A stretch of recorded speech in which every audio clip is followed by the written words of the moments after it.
Hi everyone, welcome back to the class. So in the last lecture, we mentioned about the support vector machine. Let's have a very quick review on it. So first of all, we mentioned the idea of the support vector machine, which is to maximize the margin between maximize the distance between two margins, and hence maximize the difference between two classes.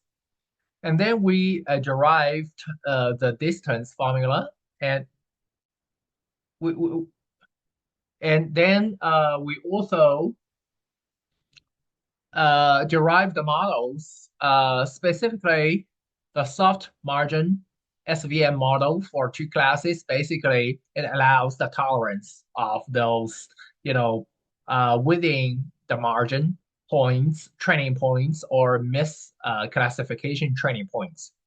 And this C is called a regularization hyperparameter. And we mentioned here two methods about the case that when there are more than two classes, which are one against all model and the one against one model. So here we also mentioned the kernel trick. The kernel trick is what the kernel trick is the thing for making the margin and the separating hyperplane to be a nonlinear, like those kind of curves. And here I'm gonna skip some mathematics, but the basic idea is that instead of explicitly use the inner product of two training data points, we can actually first use a function of the points in the inner product. And further, we can simply define the kernel function here, like which is the inner product itself of these, functions. The reason for us, to do so is that in the formula, we do not have to explicitly know what are h, because as long as I know the inner product, it's done. The whole solution. I mean, I can directly compute the decision function and also run the model. There are four popular kernels. There are RBF, which are the Gaussian kernel, the linear kernel, the polynomial kernel, and the sigmoid kernel. We mentioned some examples. Let me see. I believe we stopped here. Okay, so today I'm gonna there's a message, sorry. Okay, so today I'm gonna continue to finish this lecture first. So the very first thing example we're gonna run today is something called handwriting recognition. So for the handwriting recognition here, let me show you the results first. So this is a building scikit-learn library building training data, totally 1790, about 1800, handwritten, things. I don't know who wrote it. Maybe people who created scikit-learn library, wrote it. Um, what we want to do here is we want to use the support vector machine to train it. So be careful here. One thing is that since we want to recognize those digits, right? The digits are from 0 to 9, and hence we have 10 classes. The classes are basically 0 to 9, those digits. And for example, uh these are very ugly because written by myself. So for example, this is 6. Of course, but by our human eyes, it's very easy. We're gonna directly read it as 6. But I want the machine to, via the training, I want the machine to automatically learn it and then tell me this is 6. All these 9 numbers were written by me, okay? I mean, that's why they're so ugly. They are not from the training data. Otherwise, if I put it in the training data, you will say, hey, you're cheating. But no, it's just written by me. Later, after I can just show you a live one so that, you can see it's really not cheating. Okay, so let's see how can we do it.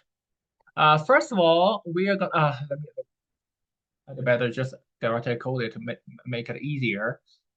So first of all, here we want to load the what? We want to load a library. Let me see here it is. Okay, let me copy and paste something. I'm just pretty lazy. here. Okay. Those kind of load things. So we have the NumPy, we have Matplotlib, we have actually we don't need this one. SVM, of course, we have that's how we do the classification. Scikit-learn, let me see, Matplotlib, PLT, yes, here we go, SVC. We need to load more things. The first thing is the digits from sklearn dot datasets import load the digits, I believe it's called. Load the digits. Okay, so here you can see there are so many data. All these are scikit-learn, building data sets for us to play to enjoy. This load the digits. This is one of the most famous example actually. I do need another thing which is called skimage.color import r let me see what it's called. RGB2 gray or RGB gray? RGB2 gray. Okay, RGB2 gray. Uh, wait, ERAI, AY, because here I always make a mistake. I mean, every time I don't know, like AR, I remember in English it's GREY, not GRAY. Let me see, GREY, yes, like the library name, GRAY. Oh, GRE was no, it's GRE one. Anyway, I got pretty confused because I remember when I prepared a lecture, all the time I got this one wrong. Anyway, I will introduce later. Why do we need it? But the basic thing is that I want to make it to be great. Why? Because the training data, the training data are great. That's why. Okay, so let's see. How would you play it? So first of all, we need to load this data. Load these loading digits for the training data. Load the digits for training. Okay, so I can make this because these things are the big steps. Okay, so what we can do is that digits equal, or you can use x. It really doesn't matter. But here I want to use digits because I want to keep x for the data itself. Load the digits.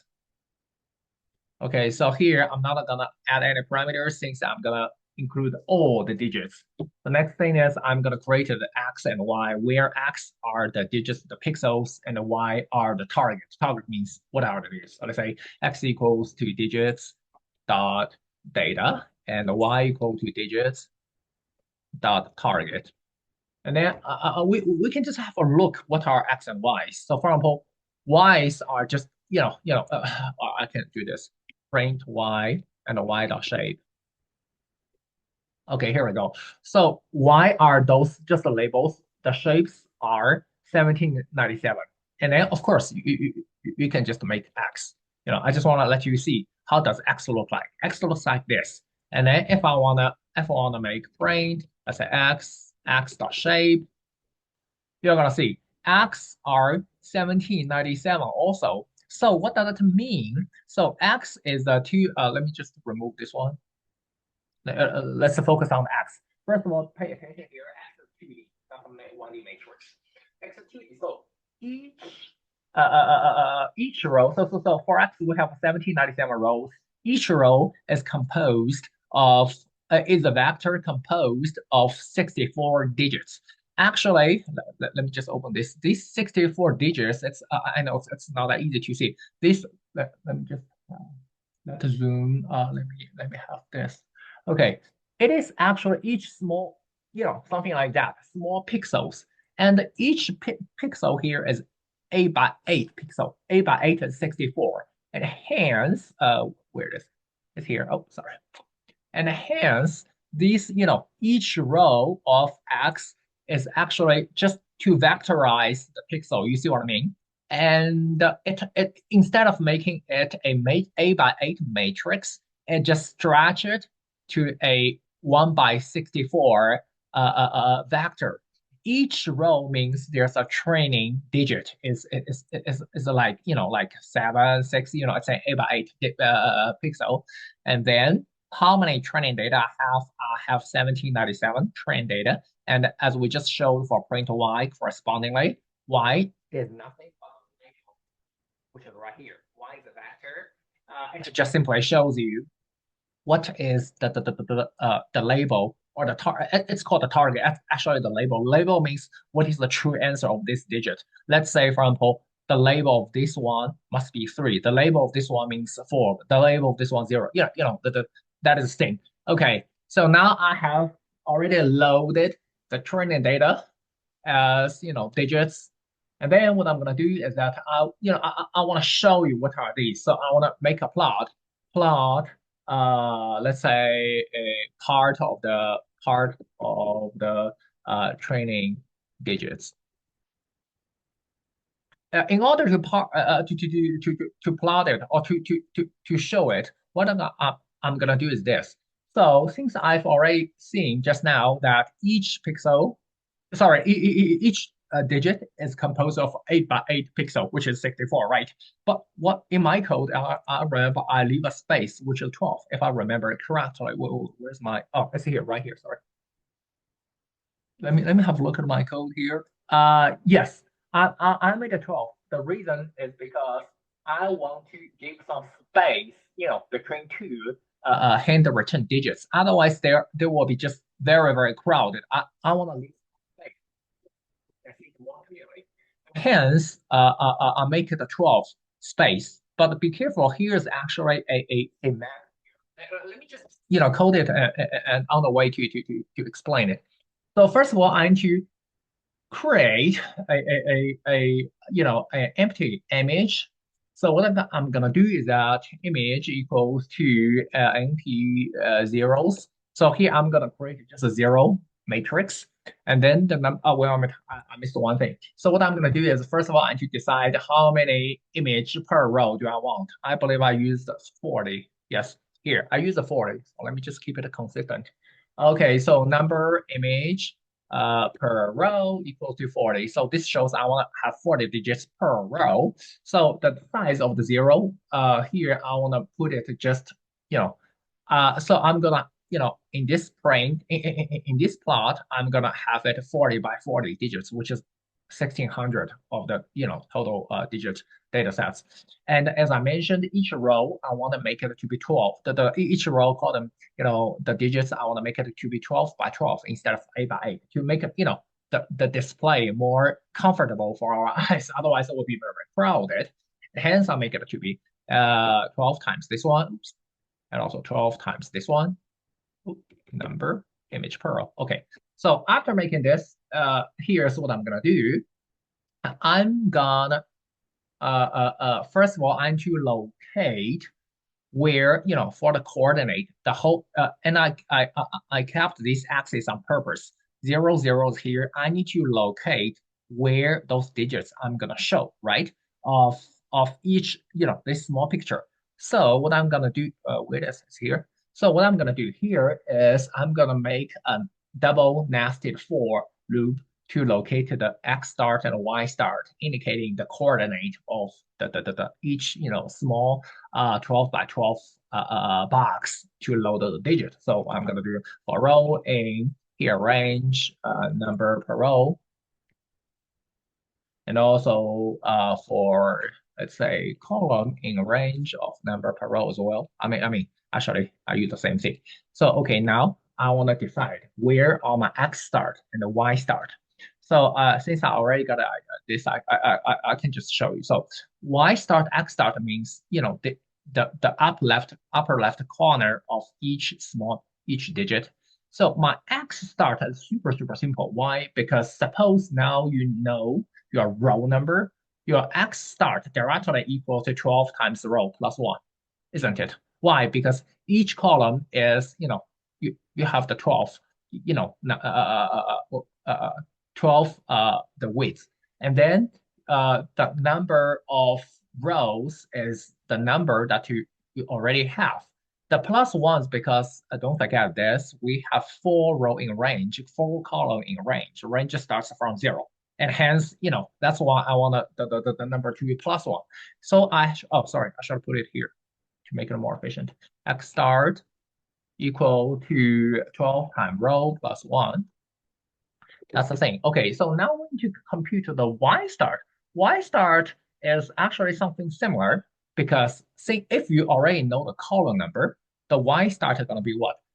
12 times the column number plus 1, isn't it? Again, why? Suppose, for example, suppose is number one. So that number one, be careful, it's here, not here. Okay, here, this column is number zero column. This column is number one column. So that what is your y coordinate? Your y coordinate should be 13, isn't it? How did you calculate 13? Because you've already given one column, which is row times 0 times 12. Sorry, 1 times 12 because your row number, column number is 1, and then plus 1. Hence, your y start gonna be 13. Okay, so I'm gonna have y start equals 12 times column plus 1 as well. Okay, so now I have this. What I'm gonna do is I want to really get this image matrix that I have made.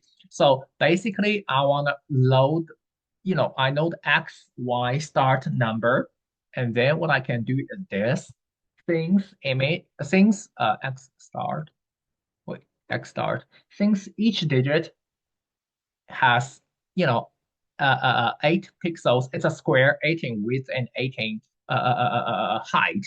And hence I can do which is from x start to x start plus 8.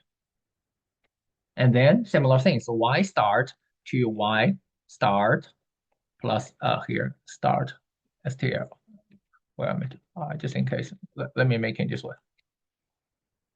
Yeah, so this can guarantee I won't spell wrongly, plus 8. This is what you are going to locate it, what you're going to locate it in this X matrix, right? Don't forget for the format of X matrix is each row is 63 instead of, make it to be a tensor. It's each row. And hence, if you find it out, where is this row and a column?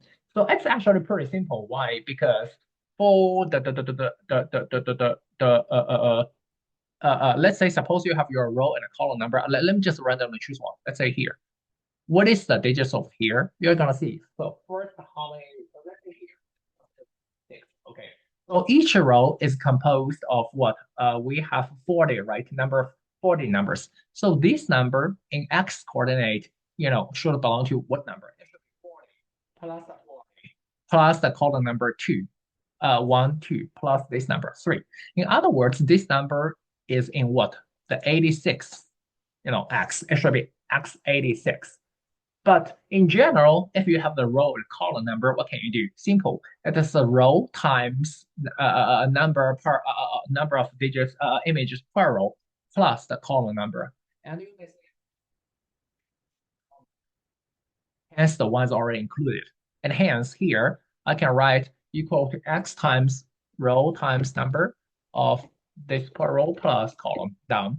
That when you reshape it, why? Because x is where it is. It's here. X is a vector which is 1 by 64. But I need to, in order to plot it, I need to make it to be 8 by 8. And hence I have a reshape 8 by 8. That's it. So in this case, I can actually just make a plot. So here plt dot figure, and now sorry,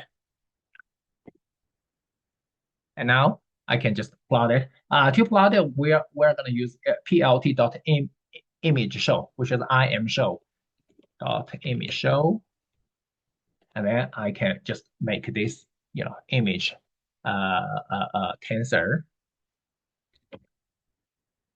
And then one thing we need to be careful, because I want to make training easy. So I want to show it on a black and white.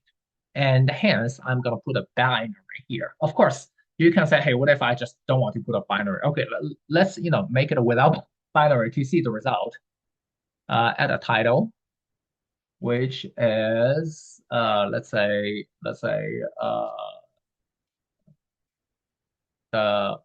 let's say part of the hand return digits used for training data. Okay, and then PLT dot show. Okay, so again, zeros. That's pretty dumb. Zero. Okay, that's the result without making the binary. You see what I mean? Because you see, oh my goodness, I have this dark blue green and partially like yellow. It's not a point because who cares about your color? My point is what to recognize the digits, right? And hence I need a binary here. Make a CMAP equal to binary, and then you will see black and white. Here we go. You see it? That's the thing. Okay, so once it's binary, everything computation will be much, much easier. So that's how we can show, what we have had. Now, these are for the training data. Again, this is for our humans view. I mean, in our humans view, for example, a nine in this way is more clear. But in computer's eyes, I mean, they don't have eyes, of course. In computer's view, they are reading those x vector. For us, this is a three, for example. For them, it's nothing, just a 1 by 64 vector. See what I mean? So that's the thing. Okay, so now we have seen those things. What I'm gonna do next step is to train the SVM support vector machine classifier, right? So this is pretty simple.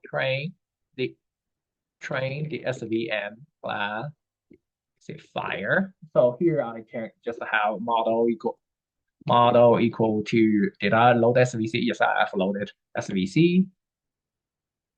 And then I can just make model dot fit x and y. Okay, so now it's fit.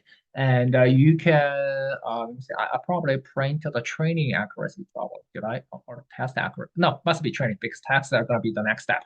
Let me see here. What did I do here? The training accuracy. Okay.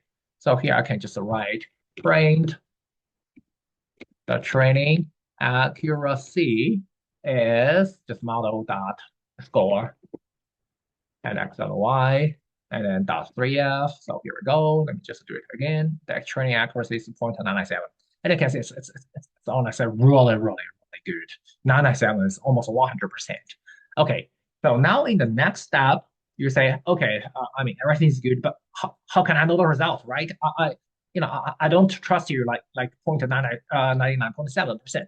I want you to test the real data, not only to test it, but also I want you to show me, I mean, to reshape it to those pictures instead of telling me a 1 by 64 matrix vector. I want to see it by my own eyes. No problem. That's what we're gonna do in the next step. So here we're gonna load the, let's say, test di digit uh data and plot it.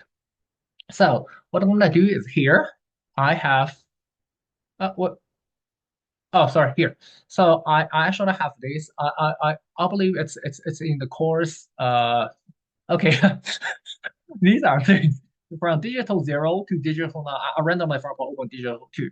Okay, so it's a pretty small, but I can just open it here locally in my computer. It's like this. It's just a two. And the similar things. If you don't believe, let's say digital seven, for example, it's just a seven. So these are the digits. Let me just put all those digits to what?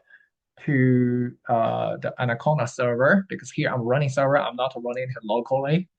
Okay, here we go. So what I'm gonna do is that I want to test it for what? For each digit, which is 0, 1, 2, 3, 4, 5. And you can see all the names of them are pretty, similar, right?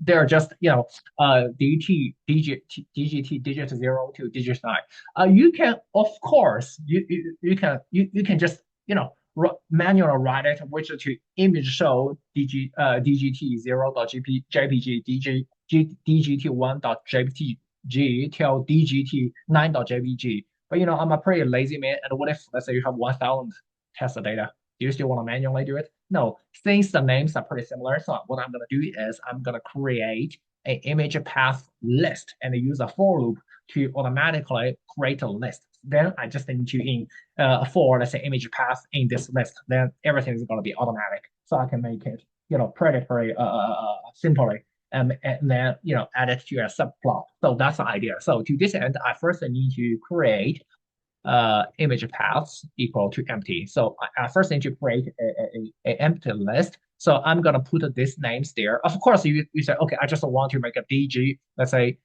dgt0.jpg, and then I mean manually. I mean, you can just manually type it, no problem. But why not? What if you have 1,000 again? I mean, why not just use a four? So four in range of since here I have 0 to 9, so it's a range of 10.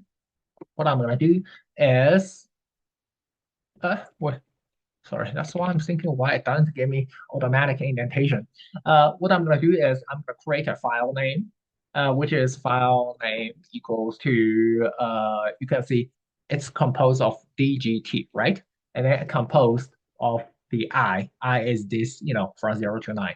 Then I'm gonna put a string I to force it to be a string plus dot JPG. And then I'm gonna have what I'm gonna have image path dot append. Remember, list has append and file name. So in this case, if we just want to, let's say, print image path, with image path, and you're gonna see it's gonna be file name is not correct. Defined. Wait a minute, wait a minute. Why do we need to? Oh, that's why. Okay, here we go. So, and then you can say automatically DGT 0 till DGT 10, sorry, 9.jpg. Okay, now I already left. What can I do? I can use some lazy math method, right? So first of all, create a figure, plt dot figure. Then I can just simply use the for loop to handle it. So I'm gonna say for image path and also I in zip of, let me see, image path must be in image paths this list, and I is gonna be what? I is gonna be the length of this, right? Total 10. But suppose I don't know, so I'm gonna say length, and don't forget the range. Range the length of here I have how many things, image path things, the length of this. So it doesn't matter how many I can have even 1,000, 1 million if I want. It will always be there. And then now what I'm gonna do is first of all I'm gonna show the image equal to plt dot image read image path.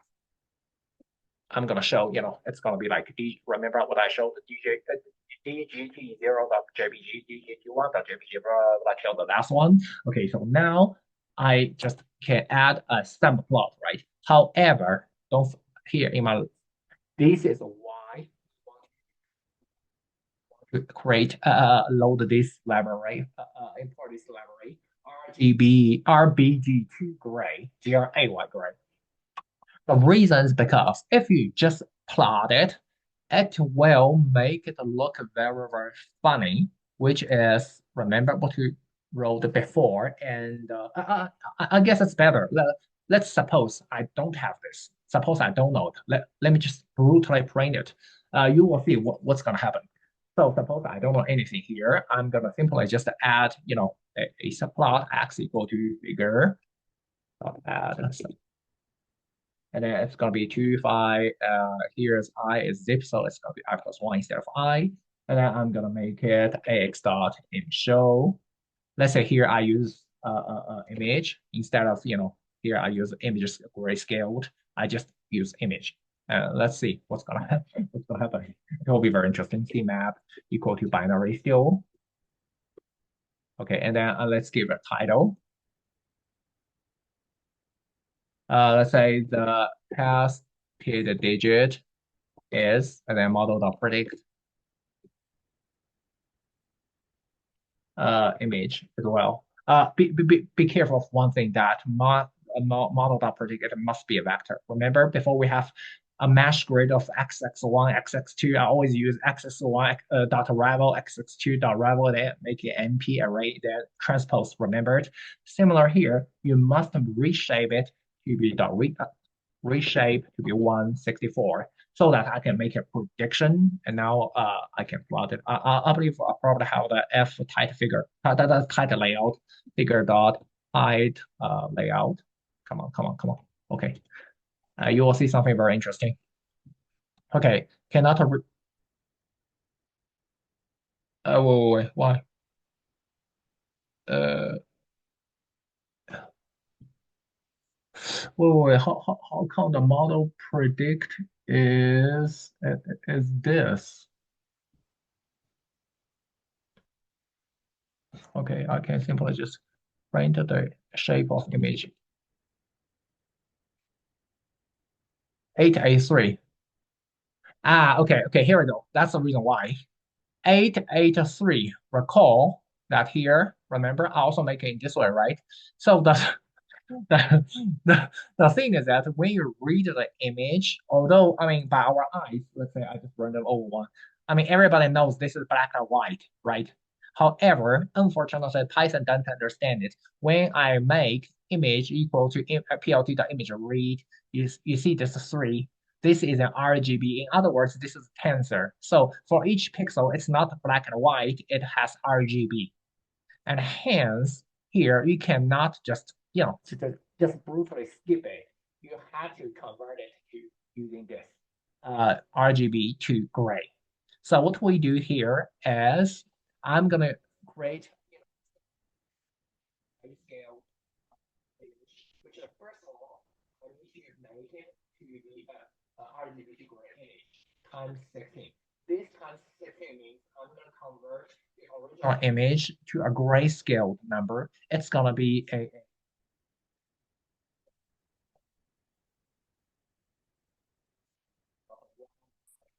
to integer. And this 16 minus this means it's going to be the opposite. Otherwise, the paper will be black and your digit's going to be white. Let's just do it. And then you will see how everything, where it's here. Then you will see how everything works. So let me image read. So I'm going to create something called a gray scaled image equal to, first of all, it's RGB to gray.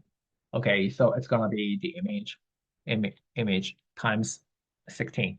This is to make it an integer between 0 and 16. And then I'm gonna have np dot round to integer this. Suppose I don't have 16 minus it. Okay, so let me just simply run it. Oh, wait a minute.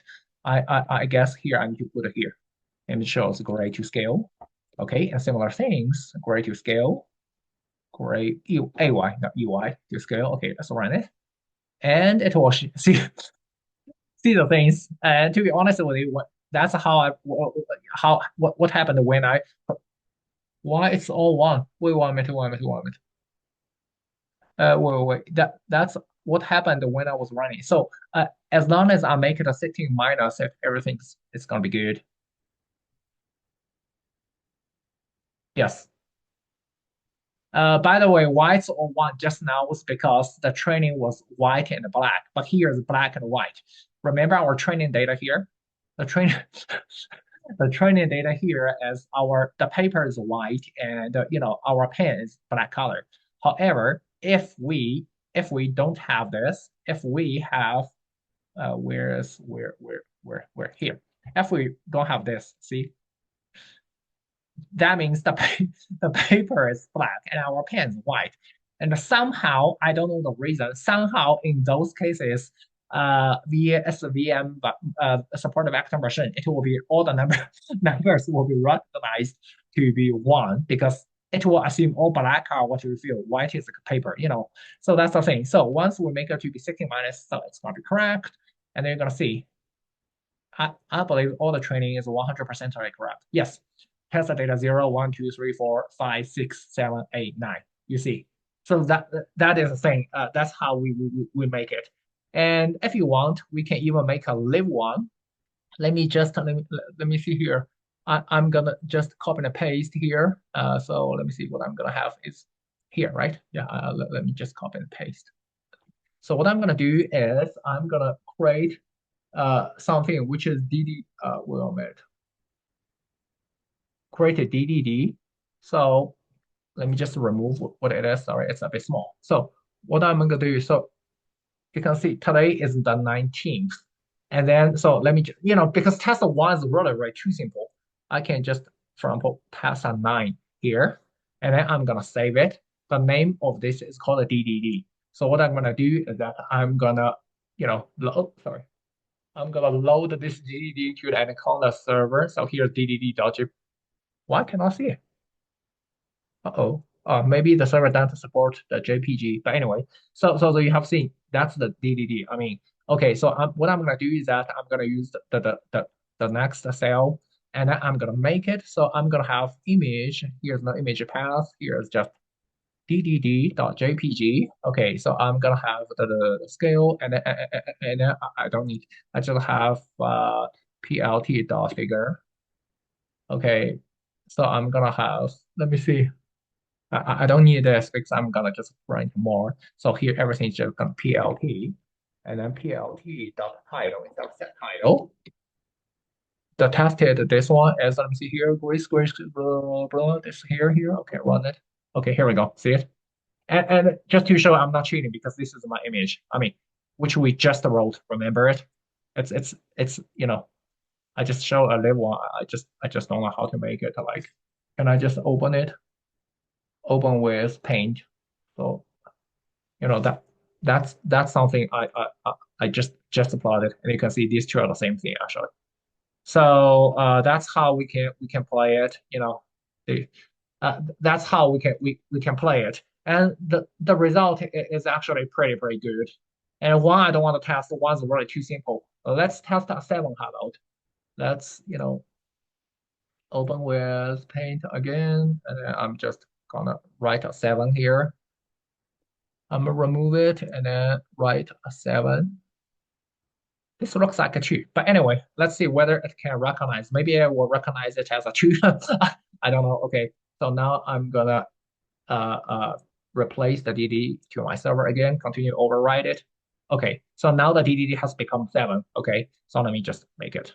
And you can see again, the test digit is seven. See it? And again, I mean, just to show you that I'm not cheating, I'm gonna open the thing. This is the thing you saw it. I just wrote it. And you can see this is very powerful actually. Why? Because my training data has only 1800 or something, 1796. So how many? I forgot. It's let me see, 1797 maybe. Yeah, 1797. And here I'm even not using neural networks. So I just use supportive active machine, and the result is already so. So this is shows the power of supportive active machine. Okay, in the end of this lecture, I still want to show one more example, which is the comparisons of different classifiers. Here I compared, one, two, three, four classifiers based. Basically, they're all the classifiers that we've learned in this class. Neural net. So sorry, neural network. And I'm always think of neural network. Find nearest neighbor, Gauss naive Bayes because they're continuous data. So I use a Gaussian naive Bayes, logistic regression, support vector machine. Again, why do you use RBF kernel? Because it's continuous data. Hence, I use a Gaussian kernel. I mean, RBF means Gaussian kernel. So let's see how to make it. First of all, here I use the two scikit-learn data set, which are make moves and make cycles. So here I do need to cheat a little bit because here some parameters and also the code is pretty long. I remember I always make mistakes when I was preparing. So let me first copy and paste something here. Okay, so now in addition to this, I'm gonna have from matplotlib.colors import my favorite listed colors, listed eh,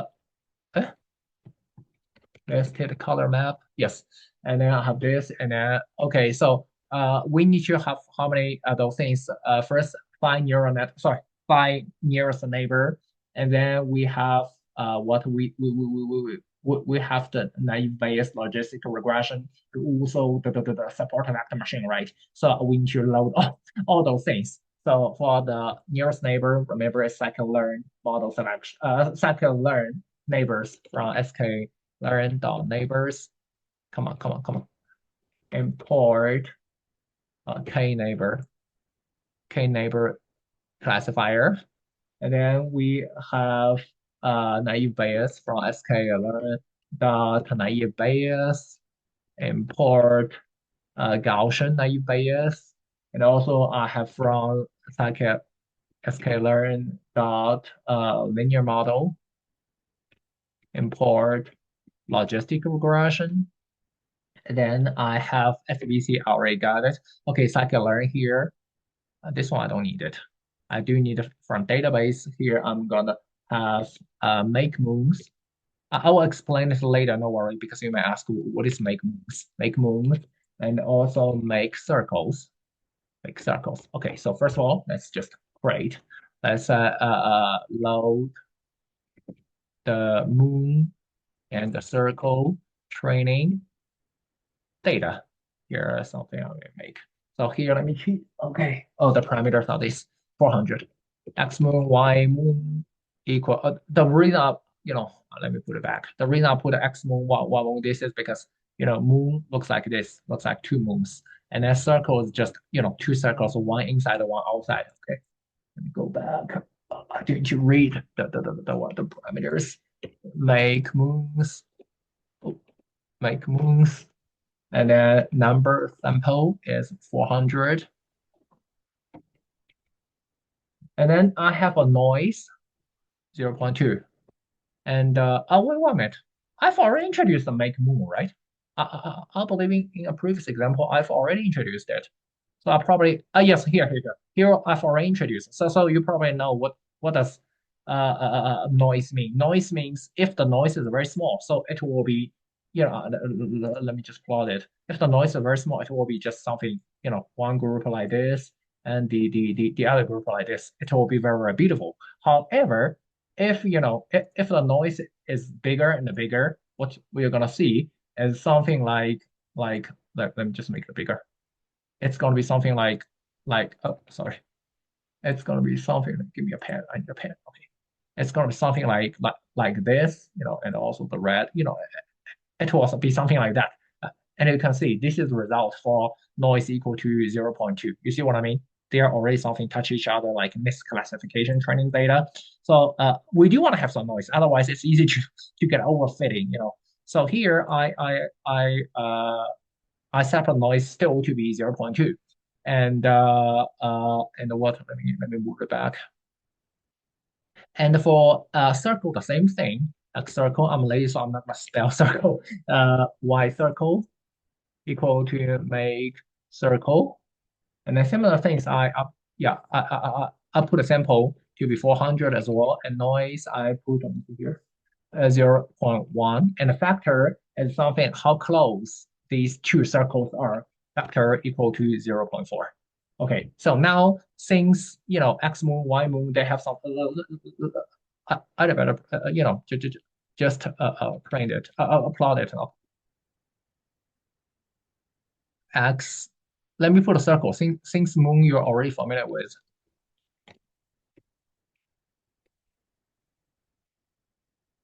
X circle. Wait a minute. This will be no before it. I need to do one thing. Sorry about it. So moon and circle, as we've seen here, we actually have two classes. Here I'm just opening the cheating mode.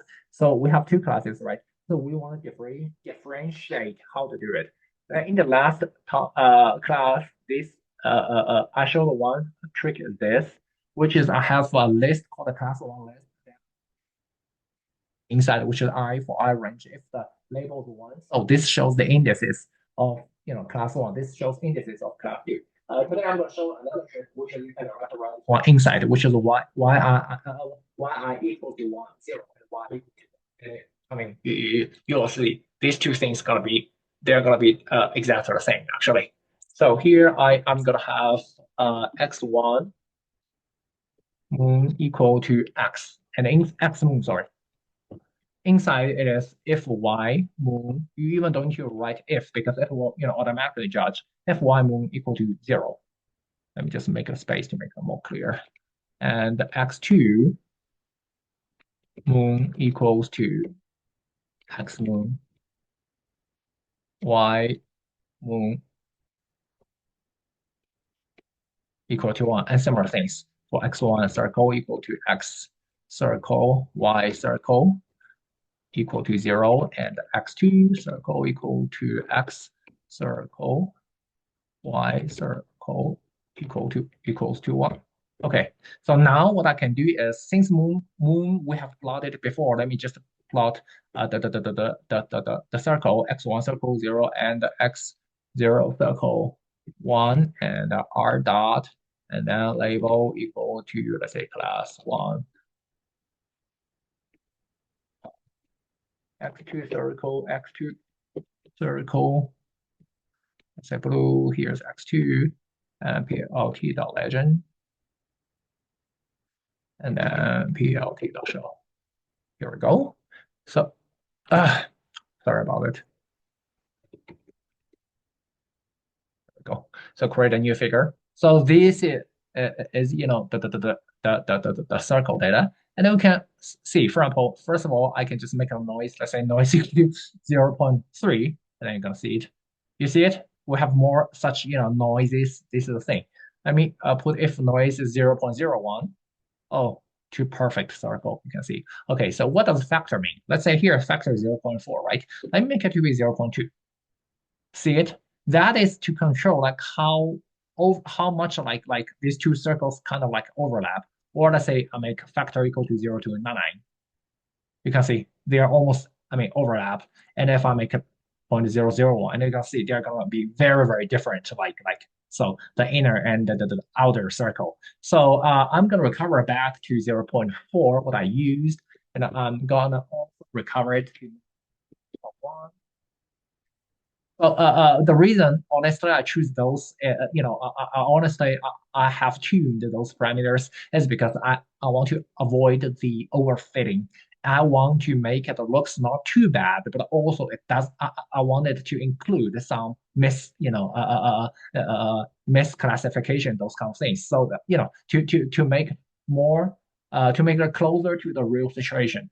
Okay, so now first of all here figure. I mean, I just want to let you see it. I don't really have to plot it just because it's our first time to use circle. The moon we have used one time before, so I'm not gonna plot it here. Okay, so now I'm gonna what? I'm gonna train the classifier, right? And don't forget that here we're gonna compare how many classifiers we're gonna have: nearest neighbor, naive Bayes, logistic regression, and the support vector machine. So you can, of course, you say, hey, I just want to remember what we did before. Model equal to, something. Let's say model equals to k nearest classifier, number of the k equal to, which is alpha equal to 5. And then you write another, which is model equal to Gaussian and B, model equal to logistic regression, model equal to SVC, write it for 5 times, of course. But here I'm going to show you a trick. Train the classifiers fires and make the subplots. Here I'm gonna show you a trick, which is I'm gonna make it. You can put it in dictionary as well, but here I'm gonna just use a two lists. You can put it in lists, and then use a for and loop to automatically make everything down.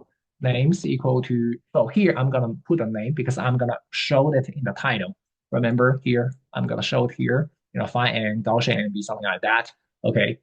So here, what I'm gonna do is I'm gonna create it, name equal to phi and then Gaussian naive Bayes, and then logistical regression. The last one, support vector machine. Here, let me see here, with RBF, which is the Gaussian kernel. Okay, so kernel is NEO. And then I'm gonna put the classifiers because in this case, what I'm gonna do is for classifier in classifiers. So K nearest neighbor. Okay, nearest neighbor, here we go. And then the size equal to 5. And then I'm gonna have Gaussian naive Bayes. And then I'm gonna have logistic regression. Logistic regression. Here I can see in my slides I wrote it solver equal to lip linear, which I remember a very small and powerful solver to save some time. But actually, to be honest, for such small data, only 400 numbers training data attached is not a big deal. Here and also SVC, which is which is the support vector machine. Okay, so now I can do what I can make it to be subplot, right? Subplot the original, let's say data data sets, let's say. So what I'm going to do here is I will still create something, but it will be fig equal to figure equal to plt.fit. And then here I need to create subclass instead of plt. I will replace all these to be x. X equal to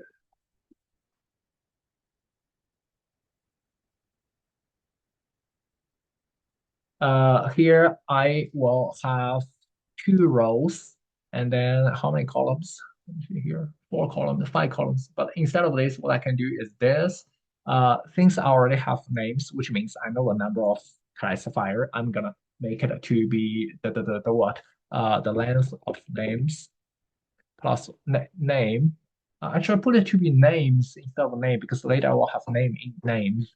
So here I have this plus one because I have this as the most left subplot as the original plot, original image x and then x the origin, and I can also make an x dot set title, which is original data sets. There we go. Okay, so name is not defined. Good. Where name is not defined. Left names. Here we go. Uh, names. Okay, so this is the thing. Why? Oh, sorry. I forgot to. I forgot to what? I forgot to add the other one, which is the circle. So let me put it here. I should have put the moons first.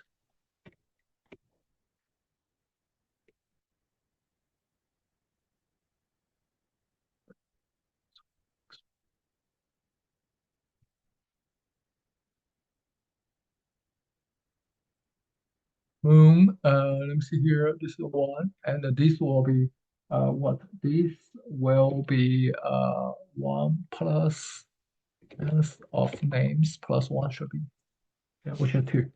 Okay, so I should great. So now I have these two, which are the original data set. Okay. Then after it, I'm gonna what? I'm gonna train the data, right?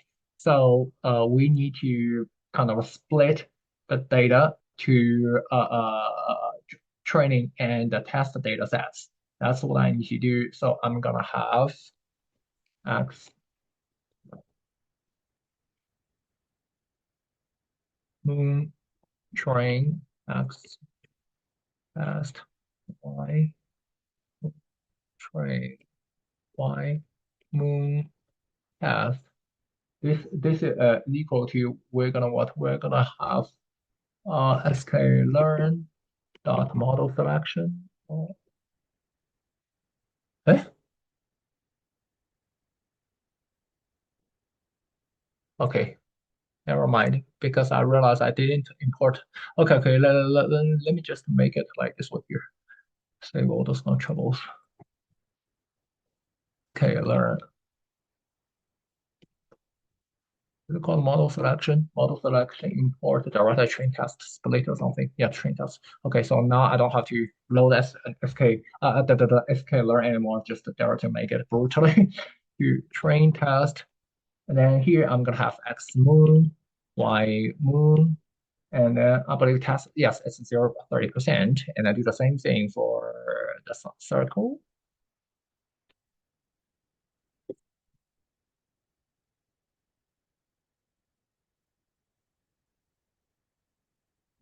Circle. Also 30%. So now I have the training data, and then I can train it. But before it, since we're gonna plot everything, let me first generate the mesh group and also the decision region color. So x1 moon equals to np darling space x moon.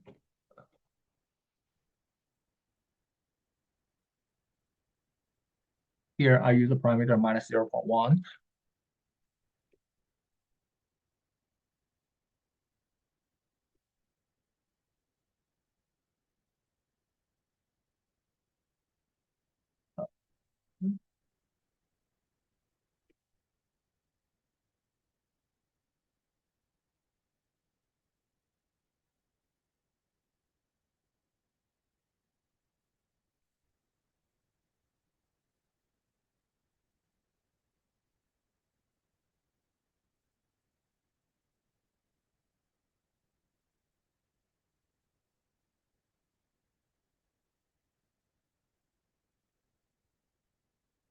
Okay, then I can, yeah, I forgot.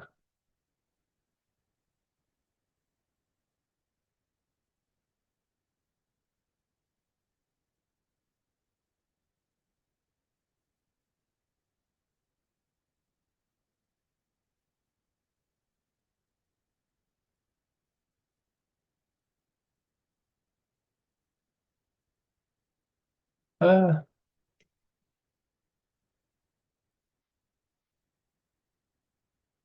okay. So now I have this and the final line to generate the what the decision region color,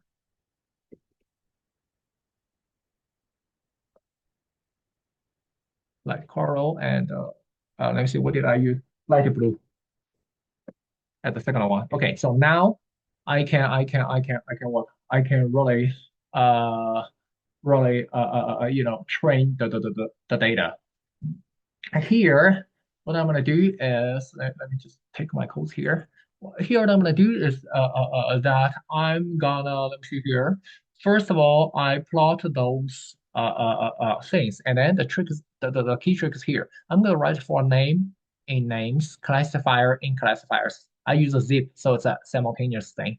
So model equals to classifier, and also model.fit is directly this is for moon, model moon training, Y moon training, and similar things here. So using this way, you see what I mean here. I use names equal to this, classifier equal to this. I don't have to for everything just write it again, write it again. Instead, I just use a for and use zip done. So that's how simple it is. And finally, I also print the test accuracy, and also I believe I wrote as ax.test. I wrote it in the right bottom right corner here as the training accuracy. Be careful, test accuracy and training accuracy are two different things. Unless you don't have to test the data, which is all your data are training data. That's another story. So here you can see here model.score, which is X moon train, X moon train. Well, for the test accuracy, it's X moon test and the Y moon test. Okay, so let me just make it gonna be train and subplot classifiers. Here I use an I because I use different parameters, which is the gamma parameter, and hence I cannot put the I kind of like in the zip something as well. So the parameters. Oh, wait 1 minute. Yeah, why don't I add a wait 1 minute? Wait 1 minute. Let me see here. Wait, I didn't add the parameters. So if that case, actually, I should be able to put inside as well. But anyway, let me just make my life easier. Let me here in the class. Let me just follow it. But just to let you know, I'm probably I should have probably put it inside for name and then classifier in the names uh, names classifiers the list.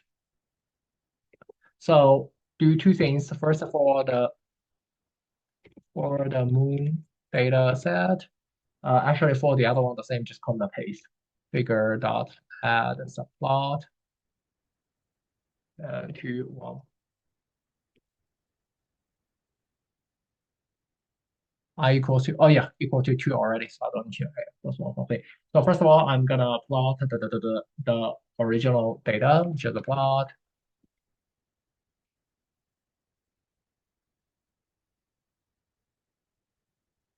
Actually, I can just copy and paste here.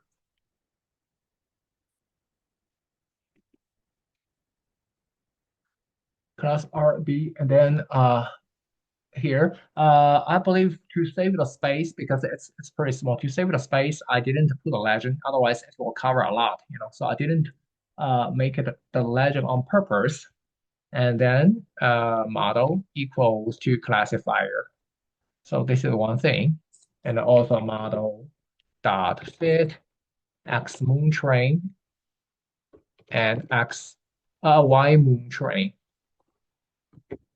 Oh, y moon. Sorry, accidentally pressed the what? Y moon train. Okay. So now after this, I can plot the decision region right here, the y predict and then model dot predict and make an array, and several things. Dot t and then Ravel.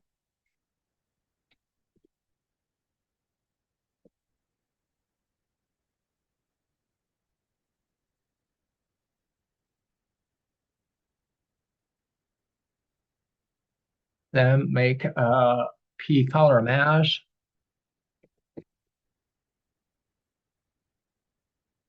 X1, X2, Y predict, dot reshape, shape, your color. Okay. So here I also wrote the training accuracy and the button, and here is just use X the text. Actually, we've already seen it in the previous example. Mm.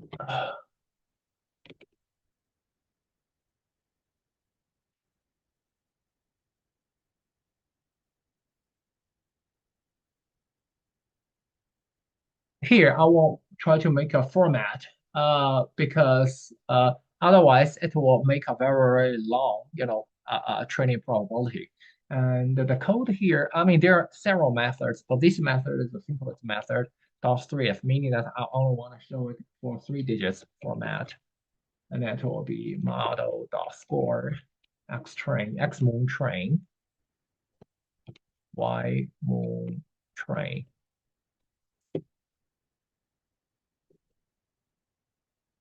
Size equals size equals to 12, and heart rate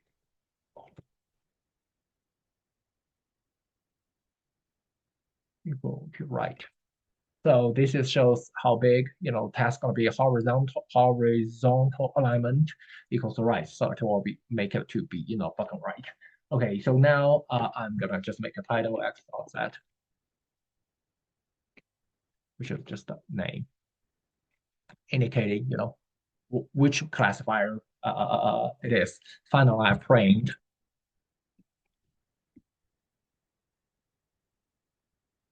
the test accuracy, not the training, because training accuracy has already been be shown here.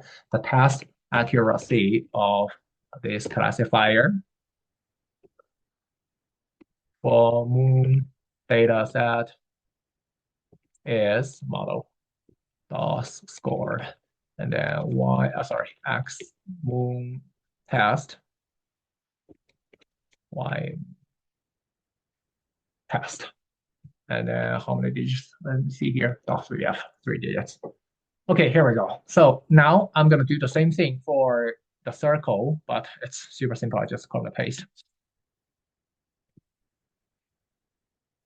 Circle data set here. So let me see here. Here I'm going to change. It's not gonna be I, but I plus the original figure plus the total number of the classifiers names. Okay, so and then here X plot instead of moon, I'm gonna make it to be circle.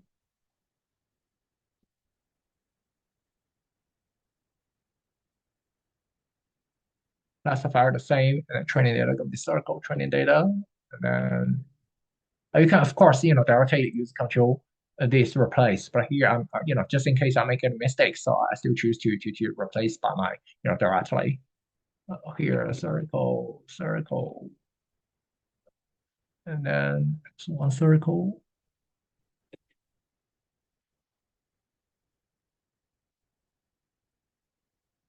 Color map is the same here, text similar things.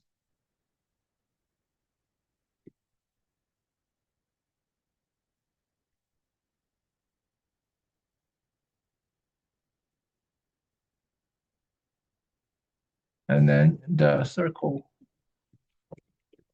data set is circle. Okay, here we go. So test, huh? Why test? The test size. Let me see here, test size. Yeah, test size.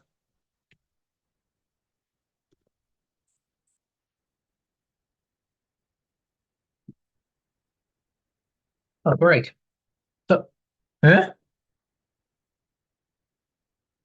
Okay, that means the what is wrong? The axis wrong. Must be here. Something here. Oh, wait, wait. Wait, I know why. Because I didn't use a zip. That's the result for not to use a zip. Okay, finally, I plus one of plus two. And then here we go.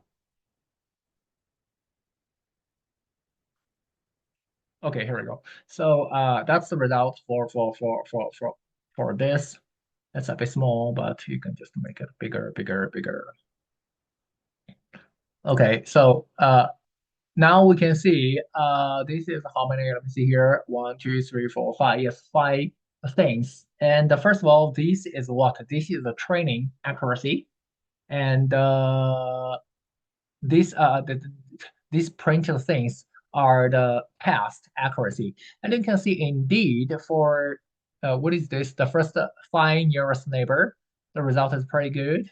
Gaussian MB, this one's good. For the second one, the first one is not that good. Why? Because remember what we mentioned, naive Bayes is a linear classifier. And here we go. And then for logistical regression, similar, especially this one, oh, not so bad for the test result. And then for the moon circle for support vector machine, it's probably the best. And indeed, you can see no matter from the test data and also for the training data, find in this space in these two specific examples, phi n actually dominates it. You see it? Sorry, I should say phi n and support vector machine with Gaussian kernel. They dominate it. See, interesting thing is that if you don't use RBF kernel, you use a linear kernel, the result will be very terrible, similar to LGR. But this shows the power of the kernel trick, and that's indeed good. Phi n is super, super powerful. It doesn't matter what kind of things it is because it's just based on the distance. And hence you can directly figure out. So okay, this example is here. So let me just put it back. Pay attention to this example because the next I want to mention a little bit about the what. So we now we have finished this lecture 9, I believe. Lecture 9 support vector machine. Before going to lecture 10, I want to do one thing, which is the homework. Because the last example we just showed here, it's similar to the homework question number one. And and hence I wrote everybody an email saying that if you are not sure about this one, you can just wait till today's class. But it's actually this one, okay? And the homework is it's just something for fun, like differentiate the phase. Later, if we learn your, no, we don't have time. But anyway, this example, the next example, the next part of this example is actually how to take off her what her mask. Actually, you can use some methods to take off her mask as well. For example, you can use the diffusion model to do this. So, but it's a bit too far. I mean, way beyond the scope of this class. Uh, Here is the due date is next Tuesday, I believe. Yeah, next Tuesday. Again, start it ASAP. Do never ever delay till the last minute to start this homework. Okay, so then let's go to lecture 10, which is the first topic of unsupervised learning. Let me just open my local document here. Where it is? It's here. Uh, so uh, uh, uh, so we've already introduced so many things about the what about the supervised learning. Today we're gonna start the unsupervised learning. First of all, I want to make a very brief summary of the supervised learning. So for the supervised learning, make it bigger. Okay, for the supervised learning, we discuss the two main types in this class. We have discussed. The first thing is regression, and the second thing is classification. In both cases, you see each data point consists of two parts: a vector, a covariate vector, x, which why so big? Let me make it smaller.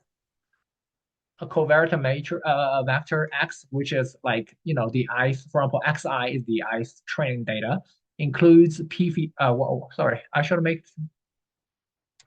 Wait a minute. My notation says because before I use d, later I use p. I should make it to be p. Sorry, I will correct it after this class. I probably forgot to update the first page. Uh, which is the P features, assuming here's a P features, and each data is a vector, and the combination of the data becomes a matrix, right? Okay. And also for each data point, okay, it's a vector and a response of this data point, which is the label or response Y. And we said we represent a data point pair data point as a pair xy. In general, for regression, the response here y belongs to R, which is the real line and a real number. For classification, it's a discrete. Let's say suppose I totally have n classes. Remember, for example, the hand return recognition. Here m equals to 10, which is digit 0, digit 1 till digit 9. Or in many other cases, as two class predictions classification. So it's going to be 1 and the 2, or 0, 1, negative 1 or positive 1, all the same. In supervised learning, we learn with guidance from a teacher, where the given label serves as this teacher, which is I tell you the truth, which is, for example, that digit is 0, this digit is 1. I tell you the truth. Okay. Now, if we're talking about unsupervised learning, the data consists only the covariate vector x. That's it. For each training data, it's just x. You will no longer have a corresponding label or response. Why? No, you won't have it. So here, we do not have a teacher to guide us, and we must discover the underlying structure or pattern on ourselves by ourselves. So this is also always referred to something like self study. The task of identifying these patterns is known as pattern recognition. So this is the thing. So here is a graphic visualization. So in classification, which is a supervised learning, I'm gonna give you three, training data. I'm gonna give you, here are three parts, but I'm gonna tell you, here like a legend. I'm gonna tell you, okay, the red point training data are class one, green points are class two, green points are here, sorry. Green points are class two, and the blue training points are class three. I tell you, for unsupervised data here, this is the topic of our lecture 10 here. It's clustering, which is I'm gonna just show the data, and you can see I make all the color to be black color, which is you don't know what are they. I mean, you will not be given class one, two, three in different colors. I'm just give you all of this without any labels. You just know this, and I want you to to show the clusters of this data. So this is unsupervised learning.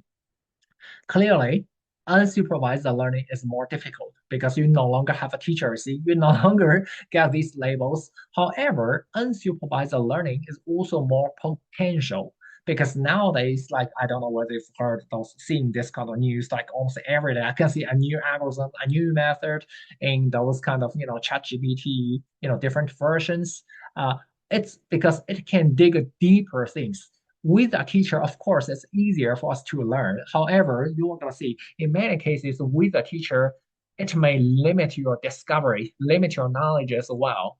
But with unsupervised learning, in many cases, the machine, the algorithm can dig something that we human beings even do not understand. It could.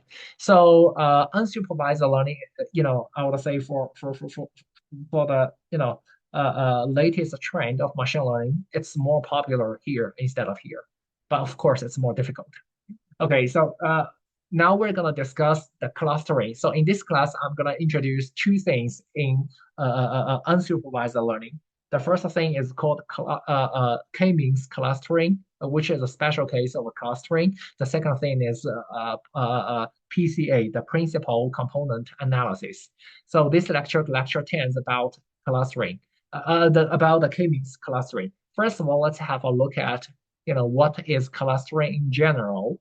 So the definition of clustering is that, I'm going to give you, let's say here, those data. Again, those data are in black color, meaning that you don't know, I mean, which group, you don't even have a label. I just give you the data. That's it. Okay, now you want to group these data points into clusters.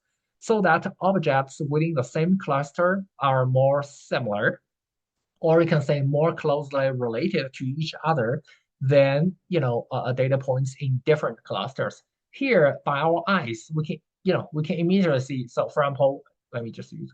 For example, I can make. Oh, sorry. For example, I can make one cluster here, the second cluster here, the third cluster here. Or maybe I should use different color. Let me just use I can make three clusters in this way. Yes, of course, because we have the eyes, we have the visualization power to directly read it.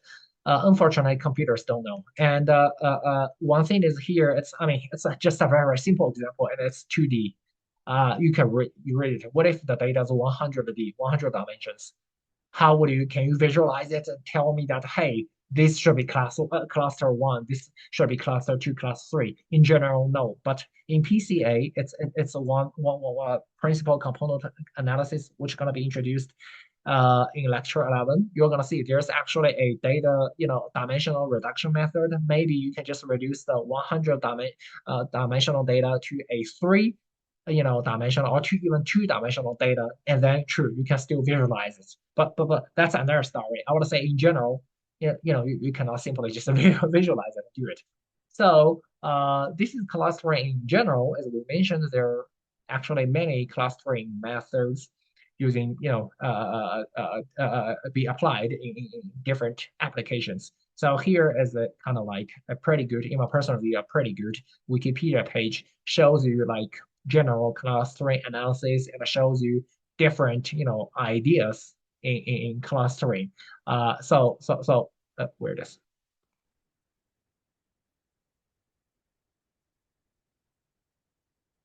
Okay, so it's a summary, but in this class, we're gonna focus in one type, which is probably the most popular, technique in clustering, which is called k-means clustering. So in k-means clustering, we are gonna give you uh, a, a hyperparameter k. This shows the number of clusters, and then it's based on the distance, pretty similar to k nearest a neighbor actually. Uh, then we need to define the distance. So formally, it's called a dissimilarity, which means if I give you two data points, let's say xi and xy, again, xi and xj, again, xi and xj are vectors, p-dimensional vectors. We need a way to quantify their dissimilarity. So we make it to be, denoted by m. M means symmetric, m of xi and xj. So since this is an clustering is an unsupervised learning problem, uh, there's no, like a predefined rule for this. So we need to define the dissimilarity by ourselves. And here are some different measures.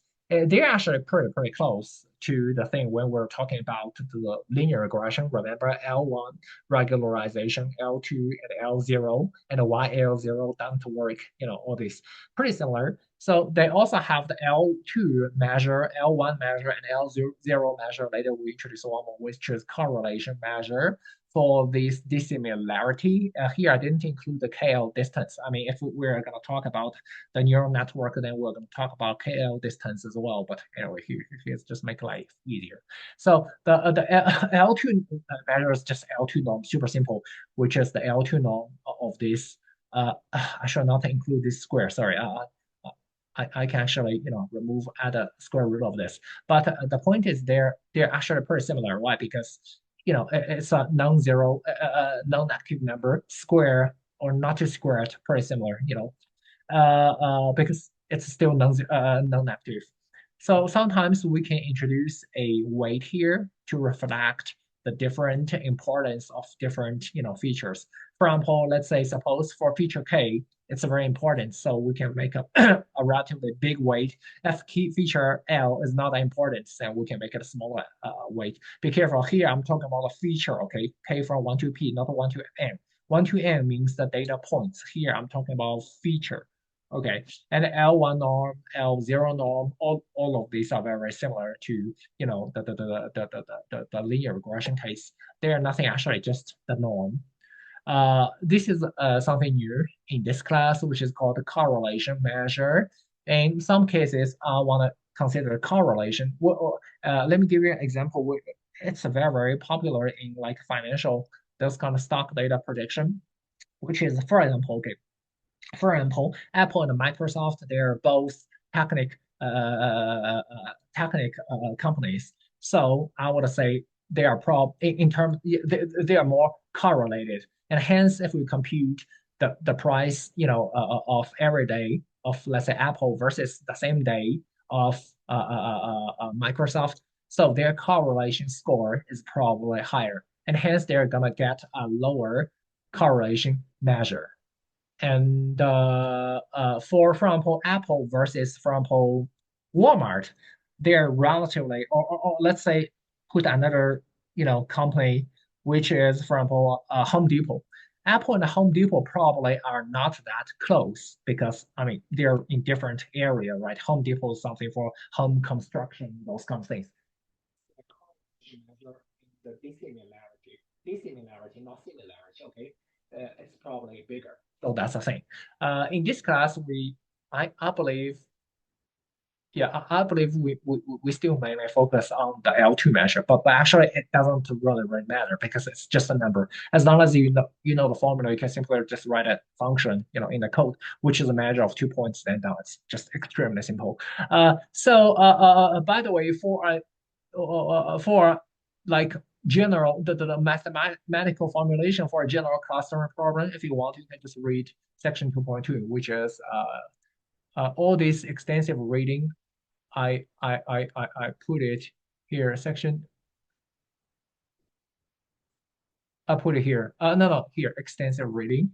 So here we actually use an integer programming technique to recode it, and this is you know, these two are similar. They're equivalent. This is a mathematical formula, but since it's a very short class, I'm not gonna introduce it here. Okay, so again, let's go back to the k-means clustering. So the motivation of the k-means clustering is that we want to partition this n training, data points into k clusters, such that the sum of the dissimilarities between each data point and the centroid. Centroid means the center of each cluster is minimized. Here, K is a user-defined hyperparameter. So for the k-means clustering, the dissimilarity is typically measured by the 2 norm or the L2 norm or L2 measure. But it's really problem dependent. For different problems, you can really choose different things. Like what I said, stock market, for stock prices, you may want to use the correlation instead of the L2 norm. Okay, so another thing I want to mention here is the definition of the centroid. So here, suppose that Ci denotes the cluster assignment of point I. So let's say Ci equals to, from 1, that means data point 1, training data, okay, point 1 belongs to class 1. If Ci equal to K, that means data point I belongs to cluster K. That's it. So the centroid of this is super easy. It's just the mean. The mean of the coordinates of all the data, where here NL is the number of data points in cluster L. This is, let's say you have x1, x2, x3, three data points are in, let's say, centroid 1. So mu1 equal to 1 over 3, because we have 3 total, over x1 plus x2 plus x3. Done. That's it. Very, very simple. Okay, so now, by this definition of the k-means clustering, immediately I can write the model in this way, which is we're gonna the decision variable is gonna be the cluster assignment. And here, remember, we said we want to maximize the sum of dissimilarities between each data point, and the centroid of the assignment. I want this one, the sum of these, to be minimized. Okay, so immediately we can write the thing as this way, which is this mu and x. Mu, be careful, mu is dependent. Okay, mu is dependent of C. which is assignment of the data, from data point one to data point n. Because this one is the variance of the data in cluster L, so you can write it in this as well. So everything looks pretty simple, right? But be very, very careful. These models are actually, implicit models. Why? Because if I want to ask you, hey, how would you make an assignment? You need to give me explicit model. And explicit model, unfortunately, cannot be written this way. So you cannot say, oh, can we just make an optimization model and I just use a solver to solve it? No, it's not that easy to make it as well. Another thing is in the k-means clustering, we do have a hyperparameter, which is k. And you may ask me, so hey, how can I determine the k, right? It's not like so easy. Oh, I see there are three groups, so that I say k equal to three. No, in a higher dimensional, space, I cannot see it. So how can I determine? So one method is the elbow method, which is you're gonna see decline until an increase, which is the elbow, something like that. And then, excuse me, then you will choose this point. So that's the details. Here's a page, the link of the page. You can just click and see it. In the following, let's assume we already know the k, then we can determine it. Okay, here's a very simple thing, which is the relationship between the k-means clustering and a general clustering problem. So it can actually be shown that the k-means clustering problem naturally derives from the general. It's actually pretty simple. And here I've already mentioned these two models are implicit. Why? Because you cannot write an explicit mathematical formulation for these assignments. That's why. And we do have an explicit model of the k-means clustering. It's also inside section 3.2 here. If you're, let me close it, so many advertisement. If you're if you're interested, 3.2 is here. So this is I know a lot of mathematics, but this is the explicit model of the k-means clustering. If you're interested, you can see here are some derivations to make the model, easy to simplify the model. Okay. So to solve the k-means clustering problem, we have the so-called k-means algorithm. Be very, very careful that k-means algorithm is a heuristic iterative method designed to solve this k-means clustering problem. Heuristic means that it's not guaranteed. The solution is not guaranteed to be the true global minimum. Uh, However, the reason we apply it is that it's a very, very fast algorithm. And in practical, it typically produces pretty good and useful results. And hence, we still I would say in most applications, we are still using this method. It's a pretty, very popular algorithm to solve the k-means clustering problem. Uh, the core idea of this algorithm is to repeat the following two steps until convergence. Convergence is something defined in the stopping criteria. Step number one is to update so sorry. Here's the typo because I changed something in this next slide. Sorry. I should make it to be the first step is the assignment, which is the cluster assignment. This should be the first step. I will correct the typo after this class. The first step is assignment. Assign each data to the cluster whose current centroid is nearest. Step number two is update. To update the centroid of each cluster. That's the thing.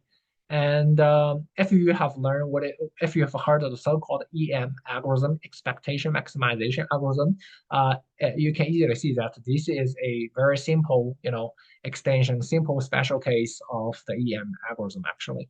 Okay, so here is the algorithm for the pseudo code for the k-means algorithm. So we have step number 0, which is the initialization step, which is select. Again, here we assume k is given. Okay, select k initial point. These centroids are denoted by, it should be mu L0 because my iteration is 0. Sorry, it should be 0 instead of 1, which is the centroid. coordinate.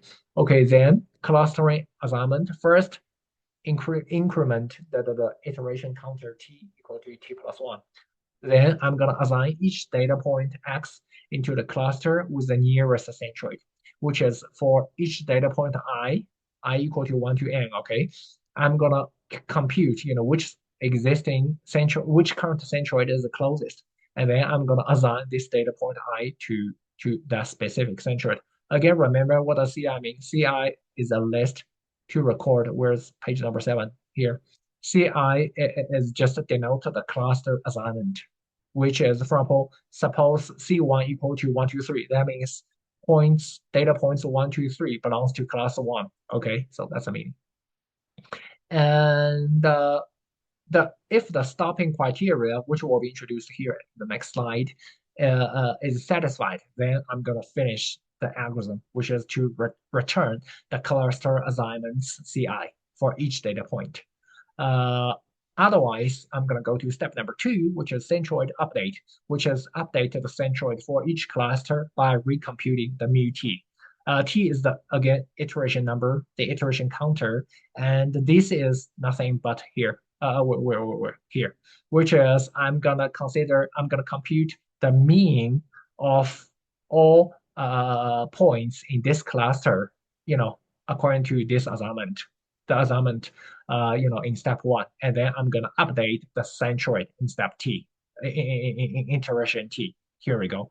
And the one thing I do want to mention is if a cluster has no point assigned, which is an empty cluster, then its centroid gonna remain the same. We're not gonna do anything, which is, the mu t will be equal to mu t minus 1. That's the thing. Okay, several things I want to mention. Thing number 1 is the stopping criteria. It's typically problem specific. Some very common examples are this. The first thing is the maximum number of iterations, which is, say, suppose I define the maximum number of iterations is 1,000. So if my iteration equals to 1,000, then no matter what is the case, I'm going to stop. That's the thing. And then the second case stopping criteria is the maximum change in the centroid updates, which is, so I have k centroids, right? I'm going to compute the maximum change in this k clusters. If the maximum change is still less than or equal to this constant, which is delta minimum, if the maximum change is still less than or equal to this number, the threshold, then I'm going to stop. The third is pretty similar to the second, but instead of the maximum centroid update, I'm going to compute the total change of the centroid update across all clusters. By the way, I forgot to mention, the so-called update means the centroid in iteration t versus the centroid in the previous iteration, which is iteration t minus 1. So in this case, if the maximum is less than a threshold, I'm going to stop. In the third stopping criteria, if the total change in all these k clusters, the centroids, summation of all the change is less than or equal to threshold, which is delta mean, then I'm going to stop. As a very special case, if we want to set up delta mean equal to 0, that means no centroids change between 2 iterations, then I'm going to stop, because this absolutely shows the convergence. One thing is that the initial centroids plays a very, very important role actually in the performance and outcome of the k-means algorithms. So it's pretty tricky, to be honest, to select a good initial centroid. So scikit-learn library use the so-called k-means plus plus algorithm to select a relatively good thing. If you're interested, you can just click this link to see. And the last thing is because you're going to really pay attention to this algorithm. The last thing is if you get some confused about the notations, you can just go back to page 7. Page 7 defines all those notations. Okay, let's see some examples. Here is a step-by-step example to illustrate the k-means clustering. So first of all, here I randomly choose my initial point, my initial centroid. So The initial centroid is selected to be negative 5, 0, 0, 0, and a 5, 0, indicating the three centroids. And these, black points are my training data, which is, I believe, are randomly generated via the multivariate normal distribution. Okay, so here's iteration zero. Okay, here's iteration one. In iteration one, remember, we're gonna repeat these two steps: cluster assignment, centroid update, cluster assignment, centroid update. Okay, here, here I didn't consider the stopping criteria. I just show, actually I consider. You will see why I stop here. So step number one, clustering assignment, which is what? Which is for each training data point, I'm gonna assign it to the class to the nearest current centroid. Okay. For all these data, the nearest current centroid is what? The red point. And hence you can see now, instead of all black color, now I have two color, red and blue. However, I do have three clusters because it's a three means clustering problem. But why I have only two colors instead of three colors? This is because in step number in iteration number one, this cluster two, no training point, data point is among the is closest to the centroid number two. All these groups are closest to this one, and all these are closest to cluster three. Hence, in this step, cluster number two, it doesn't contain any points, and hence, the C2 is an empty set. Okay, now based on these red and blue points, I'm gonna compute the new centroid for these two in this iteration. And then I compute it, I'm gonna see, oh, the new centroid of these, the red, the cluster one should be here. And then this is still my centroid number two. And the new centroid for cluster number three should be here. Uh, Cluster number two, the centroid of cluster number two is unchanged. Why? Because here, look at here. If a cluster has no points assigned in this iteration, the centroid remains unchanged. And hence, in this iteration, this class two, the centroid two is unchanged. Okay, now I'm gonna go to iteration number two and do the same thing, which is to assign the points. Okay, now my centroid is already here. So for all these n black points, which are the training data points, I'm gonna see, okay, which one is closest to me? Okay, here you can see all those red points because all these data are closest to centroid one. However, a part of here, which is here, because red one, before it was here, now it moves here. So that for points here, the green one, which is the centroid of cluster two, is the closest to them. So these green points, training, let me make it bigger.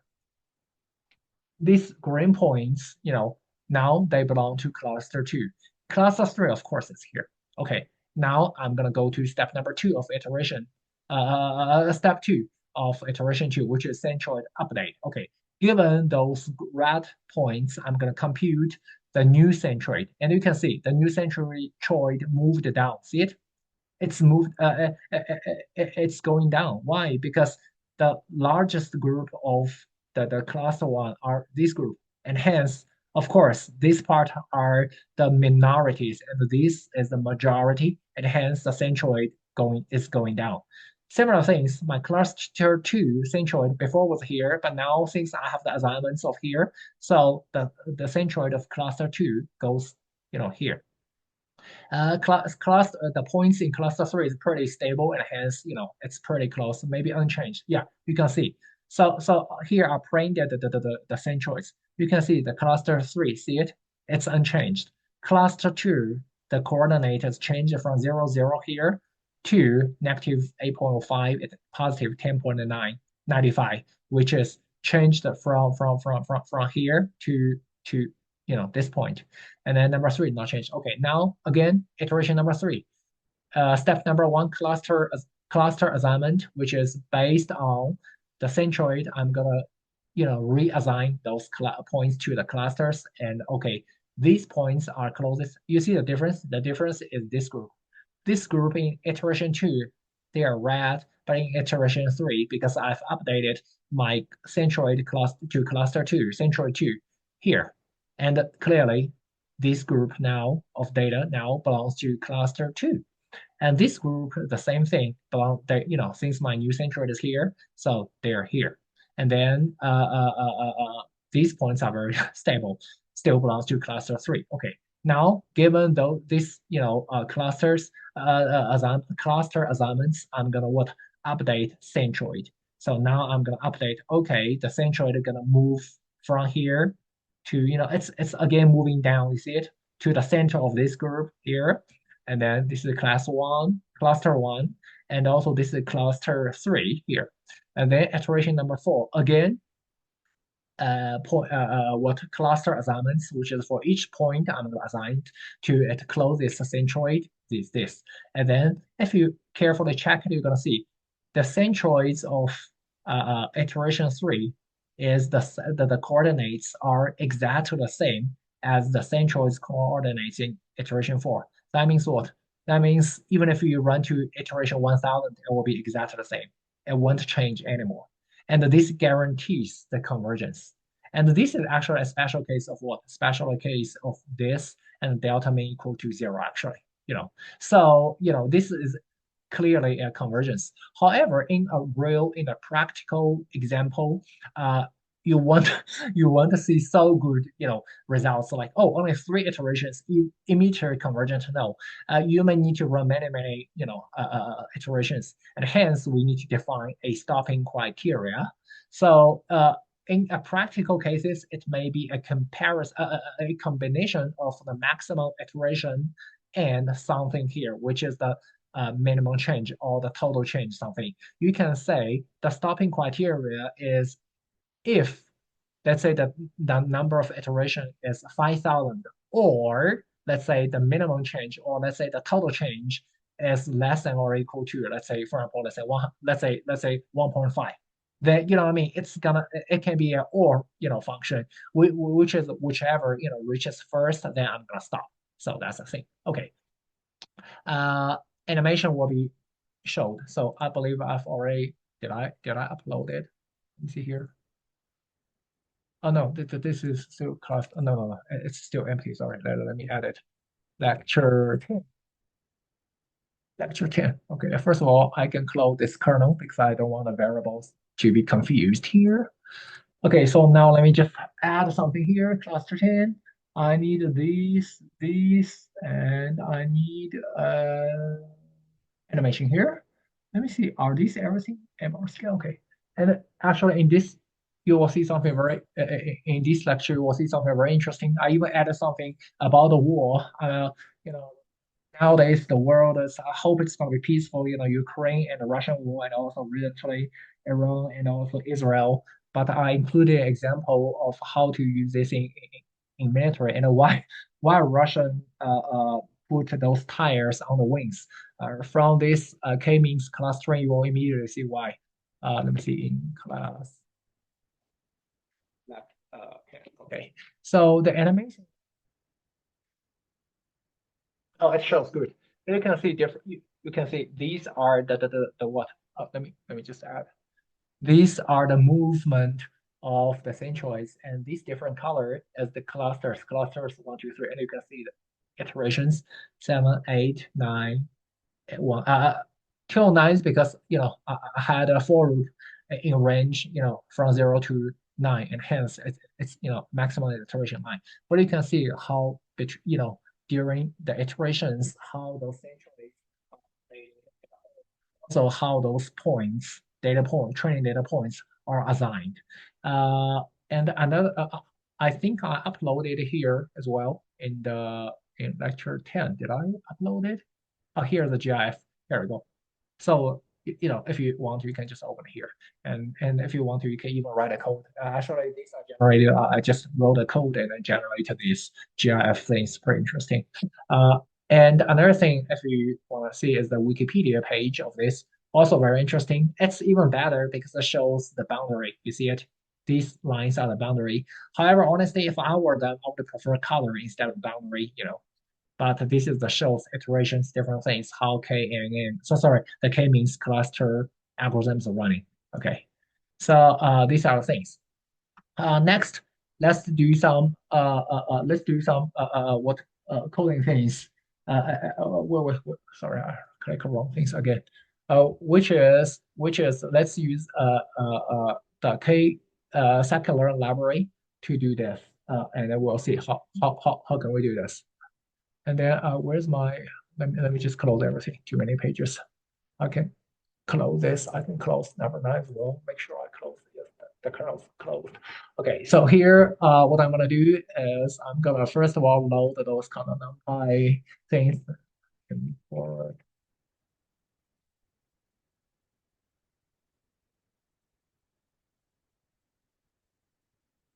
.pyplot.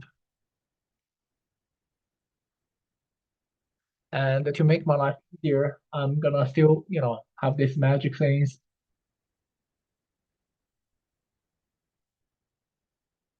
I'm gonna still have IPO so that we can have a interface to control from scikit-learn dot data sets. I'm gonna I'm gonna load something because here I wanna one minute, one minute. Like,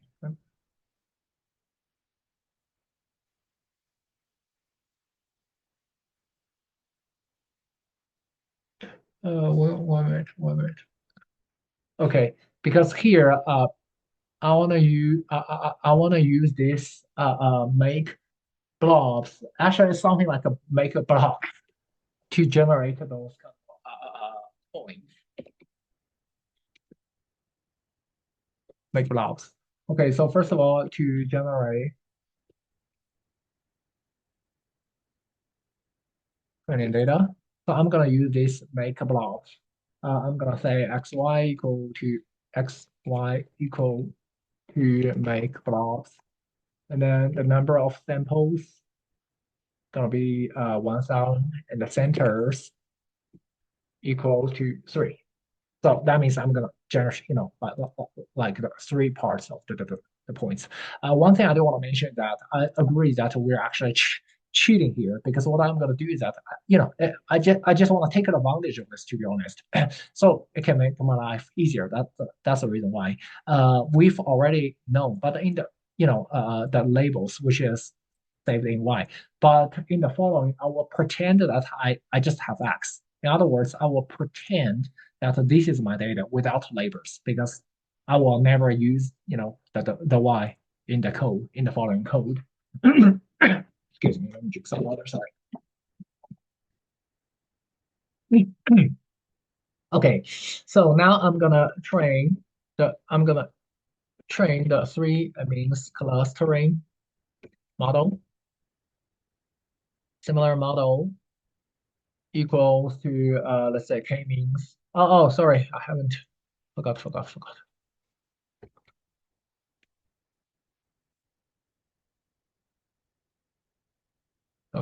A cluster import k-means, k-means, and then n cluster equal to 3. Uh, I agree this is somewhat cheating again because I've known it. However, in the real life, you can just use this elbow algorithm to avoid this.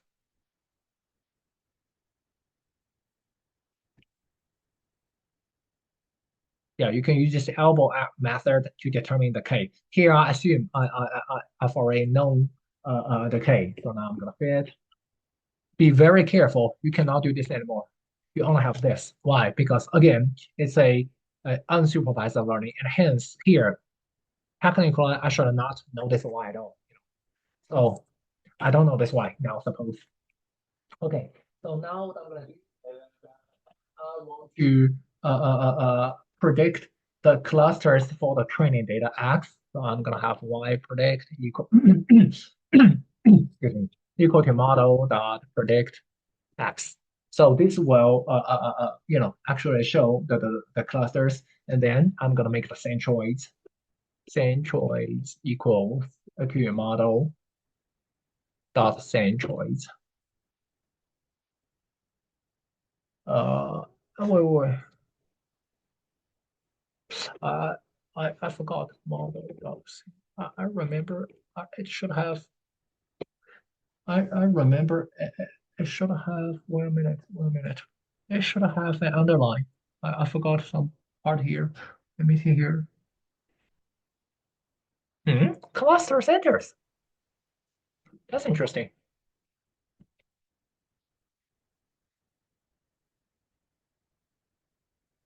Matplotlib, matplotlib.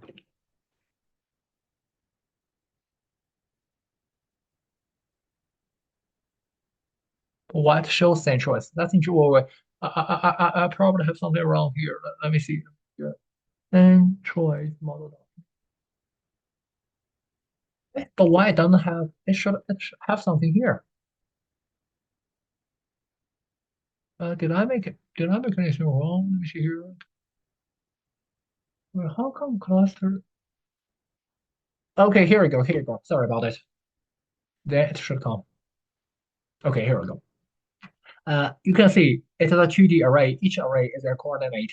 Remember, we already defined n cluster equal to 3. So this means the coordinates of the three centroids.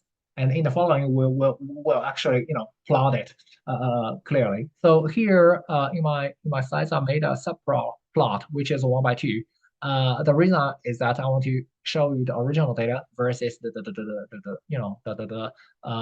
result of the three means clustering, and I marked the centroids as well.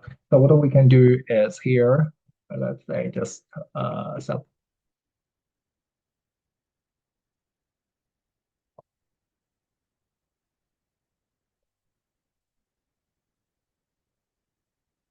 So figure equal to PL.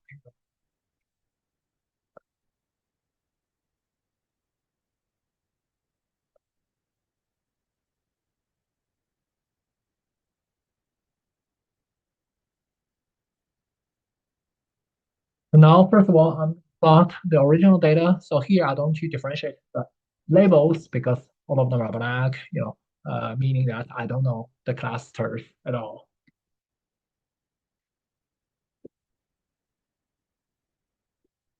Original data, no labels, and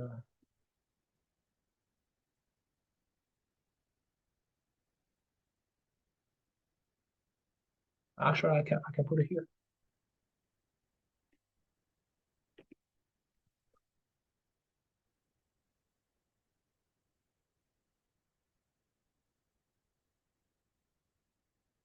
Let's say let me call the training data then.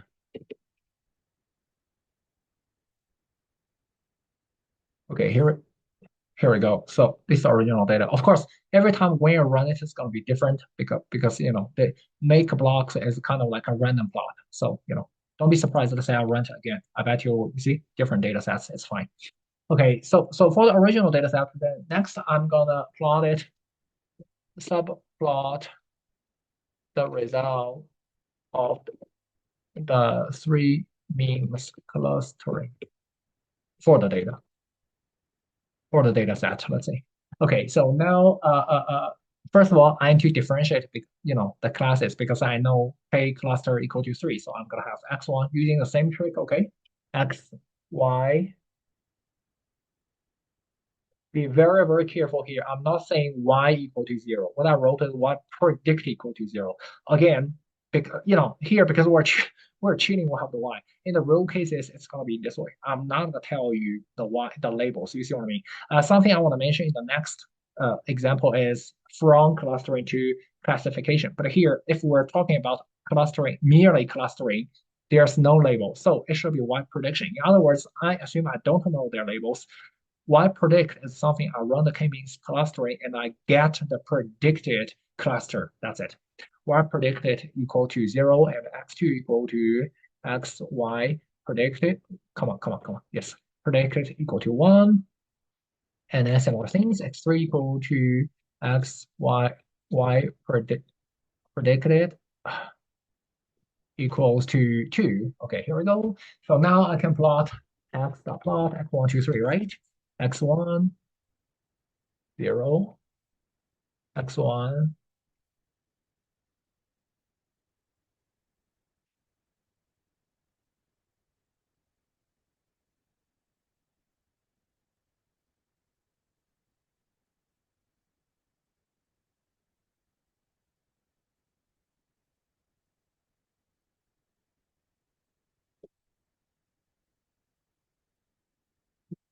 Okay. So, and then finally, I want to what? I want to plot the centroid here. So I'm gonna have the what x dot plot. I just realized I forgot one thing, which is this one subplot. I need to create a subplot. Ax dot plot is centroid. Okay, 0, 0. Remember, we just printed a centroid. It's a 2D array, so that you cannot say centroid one. It's going to be wrong. Centroid 0, 0, and the centroids. Sorry, 0, 1. Sorry, 0, 0, not 0, 1. 0, 0, 0, 1. And then let me see. I use what? I use KP or whatever. KP is. I use KP marker size is 12. And I should have a four color, right? Or edge color. I wrote the edge color is C. Okay. Curve.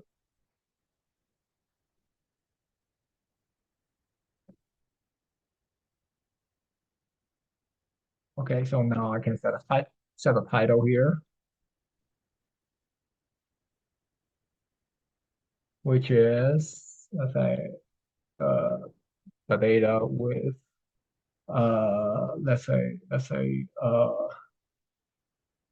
three means clustering, and I can print let's say centroids, centroids. Okay, here we go. So sorry, let me just set up something here.